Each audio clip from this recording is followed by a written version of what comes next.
So I'm here with Edward Deniscuta. He's also here with a bunch of Tories against Brexit.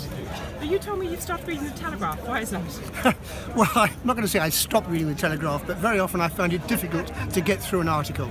I just cannot stomach the sound. They are continuing to support this Brexit business, and they're giving excuses and reasons. I mean, even when Airbus say that there's a possibility of closing down their operations, they still find excuses to say, well, you're moaning, you're looking for excuses, it's not really going to happen. It is. This is the phony war. It hasn't happened. Let's take stock of the situation. We haven't actually left the European Union yet. When we do, when it gets close, believe me, the city, major car manufacturers, all sorts of industries, plus my little level at microeconomics, where I'm recruiting and employing French people to come and work here, that's already drying up. What do you do?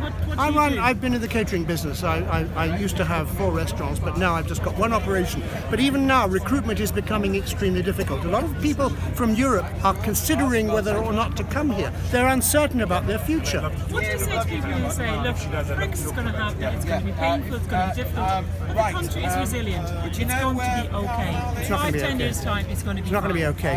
And I'll tell you what is the worst thing, is that the legacy we're going to leave for young people, most of whom are totally against this. Young people, we're leaving them a legacy where many of them will have to go. I remember back in the 60s and 70s when I was at school, how I've always been a European. I speak French, I've lived in France, I've spent a lot of time in Europe. Let me tell you, I remember when the British were always in the 1-star hotel, and the French and the Germans and were in the 4-star, 5-star hotels. I walked around the airports in Europe, and the young French and German men were wearing beautiful suits, had fabulous jobs, and the English were poor. I don't want Britain to go back to those days. We were doing so well before this happened.